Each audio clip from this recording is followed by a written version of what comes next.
दशहरा के 2-4 दिन पहले एगो बॉयफ्रेंड से गर्लफ्रेंड मिले जाए छे और कहे छे कौना भाव में गर्लफ्रेंड बॉयफ्रेंड से। अच्छा आप लोग गर्लफ्रेंड बॉयफ्रेंड समझते हैं? प्रेमी मिथिला में अगर कहल जाए तो प्रेमी और प्रेमिका के जोड़ा नहीं समझे छिए ना सब आइकल बेसी धीए पुते समझे जे कनी एहो समझे। हां धीए पुते बेसी समझे जे कहे छै कि आजकल के बच्चे नादान होते हैं, दूध का दांत नहीं टूटता लेकिन मैडम के लिए परेशान हो जाते हैं। एक बार जोरदार ताली हो जाए, ताली के साथ मजा लेते रहिए। चलिए हां लेकिन गर्लफ्रेंड बॉयफ्रेंड से कहती है कौन भाव में आई आ जाइए। आप लोग पीछे मत रहिए। आपका नाम? नैना। नैना की तरह दिखते भी हैं, बहुत सुंदर हैं आप। एक बार जोरदार ताली हो जाए इनके लिए। और आप? शीला। एगो शीला तभी लीला करी रहलो छो। ओए होए आई शीला के की हाल होते बताओ। शीला और नाम नहीं रखल करे। देखने होगी यूट्यूब पर मनी मिराज शीला के कहानी। हां फेमस है अभी फेमस है। एकरा नाम सुन के हमर दिले धड़के लगे। लेकिन शीला जी का डांस का जवाब नहीं मिथिलांचल में। करता डांस करती है। एक बार शीला के लिए जोरदार ताली हो जाए। और शीला लगती है कि नेपाल से है। आप नेपाल से तो असम से है। शीला भर रात लीला करता है। अच्छा ठीक करते हैं। अरे ये शीला कहती है अपना बॉयफ्रेंड से सुंदर सा प्यारा स्वभाव में हो कि अरे दुर्गा पूजा आइले रे जनुआ के देना एगो लहंगा किना। अरे दुर्गा पूजा आइले रे जनुआ देना एगो सूटवा किना। और के अपने संगे ले चल हमारा मधुबनी के दिह मेलवा घुरा। कितने लोग मधुबनी जिला से हैं? सब लोग मधुबनी से। आपके जिला पे ये सॉन्ग हो जाए, अगर गा देंगे तो सुबह ये सॉन्ग वायरल है। देख लीजिएगा 5 मिलियन क्रॉस नहीं करेगा तो फिर मेरा नाम नहीं उषा यादव। वाह भाई। अरे ये कहती है लड़की कि दुर्गा पूजा यही नहीं रे जनवा देने ताली के साथ बजा दियो, ताली के साथ आओ भाई।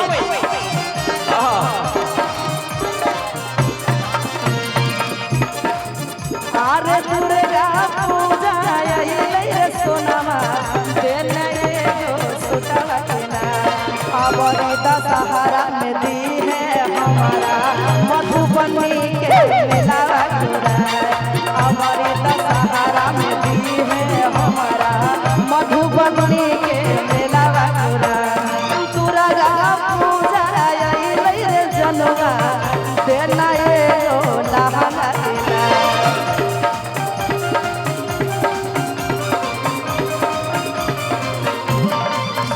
हे रे दुर्गा पूजा आइले रे जनुआ देना एगो सूटवा किना।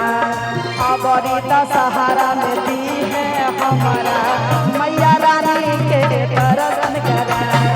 अबरी दशहरा में दी है हमारा मधुबनी के मेलावा घुरा। जय हो भैया।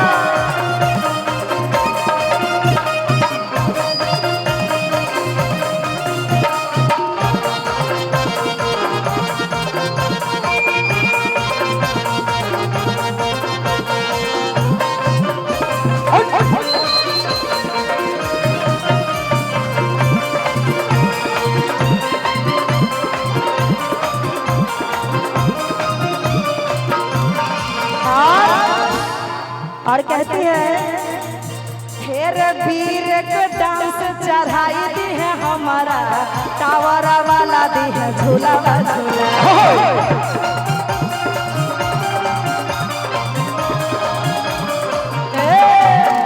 वीर को डांस चढ़ाई दी है हमारा टावर वाला दी है झूला झूला अपने संगे ले चले हमारा मैया रानी के दी है दर्शन अपने संगे ले चले हमारा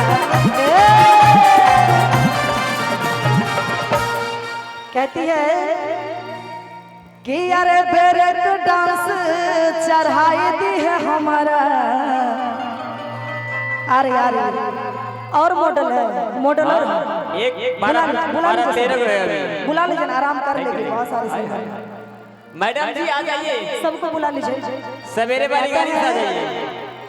कि अरे बेरे को डांस चढ़ाई दी है हमारा जाओ जाओ कि टावर वाला दी है झूला झूला और की अपने संगे अपने संगे ले चले हमारा मैया रानी के दी है दर्शन करा कि वीर के डांस चढ़ाई दी है हमारा टावर वाला दी है झूला झूला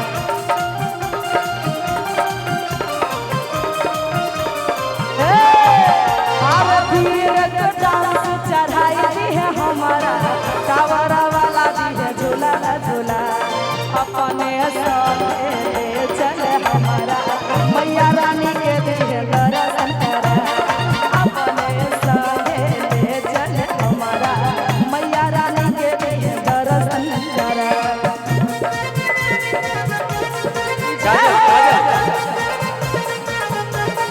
काजल